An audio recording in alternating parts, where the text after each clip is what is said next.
Hey there everyone, so as you can see on the thumbnails, I'm about to show you how to recover deleted spam email in Yahoo Mail. So make it sure to watch it until the end because there is a secret tip in case you accidentally deleted your email permanently. So without further ado, let's get started. Alright, so first of all, open your Yahoo Mail app. Now in order to find the spam folder, just tap the inbox icon at the bottom of the screen. This will reveal a full list of folders. Now let me explain something really important.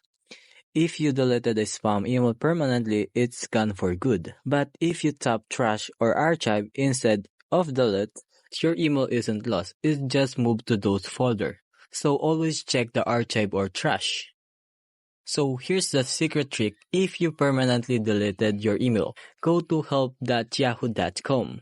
In the search bar, type recover lost or deleted email.